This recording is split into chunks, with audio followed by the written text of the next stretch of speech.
Euzubillahimineşşeytanirracim. Bismillahirrahmanirrahim. Dinimizin mesaisi diye bildiğimiz 3 ayların manevi atmosferine yaklaşmış bulunuyoruz. Salı günü, önümüzdeki salı günü 3 aylar dediğimiz bereketli aylara girmiş bulunacağız. Bir rivayette Peygamber Efendimiz Aleyhisselatü Vesselam 3 aylarla ilgili şöyle buyurmuştur. Allahümme barik lana fi Recebe ve Şa'bane ve bellighna Ramadane. Allah'ım Recep ve Şaban aylarını bize mübarek eyle ve bizi Ramazan ayına kavuştur buyurmuştur. Bizim de böyle bir duayla başlamamız inşallah 3 aylar gelince nispeten Peygamber Efendimizin adetlerine uyma adına güzel bir başlangıç olur. 3 aylar içerisinde Regaib Kandili, Miraç Kandili, Berat Kandili, Kadir Gecesi gibi kandillerimiz bulunuyor. Örfümüzde kutladığımız 5 kandilimiz var. Bunların 4 tanesi 3 ayların içerisinde. Peygamber Aleyhisselatü Vesselam 3 ayların 1. ayı olan Recep ayı hakkında şöyle bir hadis-i şerif buyurmuştur. Kendisine Şaban ayında neden fazla oruç tutuyorsunuz dendiğinde Peygamber Efendimiz Şaban ayı Recep ve Ramazan ayı arasında kalan ay olduğu için birçok insan bunun ecrinden gafil kalıyor. Dolayısıyla ben bu ayda oruç tutmayı seviyorum. Aynı zamanda Şaban ayında ameller ayrıca Allah'a yükseliyor. Ben amellerimin oruçluyken Allah'a yükselmesini daha çok seviyorum diyerek burada bu hadis-i şeriften yola çıkan alimler Recep ve Ramazan ayının arasında Şaban ayını söylediği için demek ki o 2 ayda insanlar onu daha çok önemsiyorlar. Daha çok o aylara kıymet veriyorlar.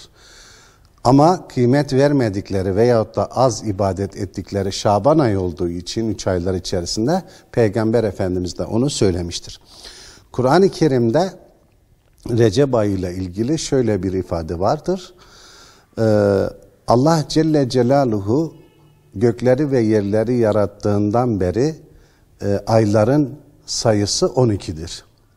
İnne iddeteşşuhuri indallahi isna aşara şehra. Allah'ın gökleri ve yeri yarattığından beri ayların sayısı 12'dir diye minha erbaatun hurumun. Ondan 4 tanesi haram aylardır. Haram aylar ne demek? İçerisinde savaş yapılmasının haram olduğu o aylarda insanların daha çok hem hac ibadetlerini yaptığı hem de düşmanlarıyla bile karşılaşsa o aylarda savaşın durduğu aylar olarak kabul edildiği için bu aylar mübarek sayılıyor.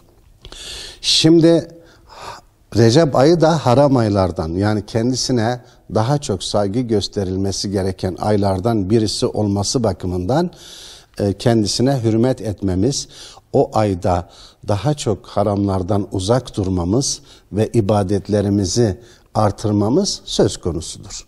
Alimlerimiz de bu aylarda oruç tutmanın güzel olduğunu, güzel bir davranış olduğunu bizlere beyan etmişler.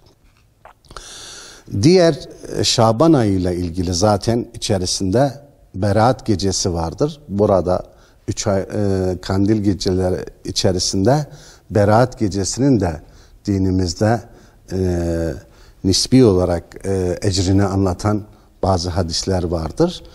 Berat gecesi de Şaban ayının içerisinde, Ramazan ayında Kadir gecesi vardır.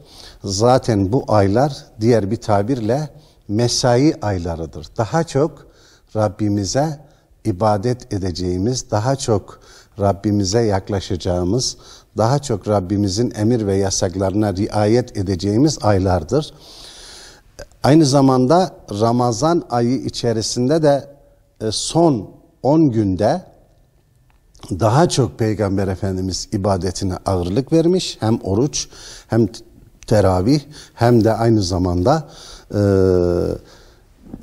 itikafa, mescitte itikafa kalmakla son 10 günü de ayrı değerlendirmiş ve Kadir gecesini de son 10 günde arayınız buyurarak bizlere önderlik ve liderlik yapmıştır.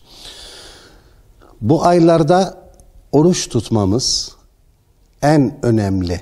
Yani bu ayı biraz nasıl değerlendirelim sorusuna cevabımız mümkün mertebe. Zaten Peygamber Efendimiz pazartesi ve perşembe günleri oruçlu oluyor. Sünneti, adeti gereği. Müslüman zaten her zaman Rabbine kul olmayı, peygambere ümmet olmayı, müminlere kardeş olmayı kendine şiar edinmesi gerekir. Zamanlar içerisinde de Yüce Rabbimizin bizi daha çok bağışlayacağı, amellerimizi daha çok kabul edeceği işte günler, aylar var. Bunlar bizim için bir fırsattır. Eğer biz bu aylarda Yüce Rabbimize tövbe eder, yanlışlarımızdan döner, Allah Celle Celaluhu'ya iyi bir kul olma sözünü verir isek devamı daha güzel gelir diye düşünüyorum. Özellikle oruç tutma, haramlardan sakınma, ibadetlerimize itina göstermiyorsak, ibadetlerimize 5 vakit namaz kılan Müslüman kardeşlerimizin bu aylarda yapacağı şeyler oruçla ilgilidir. Bu 3 aylarda en çok öne çıkan ibadet biliyorsunuz namazdan sonra oruç ibadetidir. Onun için 3 aylarda mümkün mertebe oruçlarımıza riayet ederek Yüce Rabbimize iyi bir kul olmanın yollarını aramalıyız diye düşünüyorum.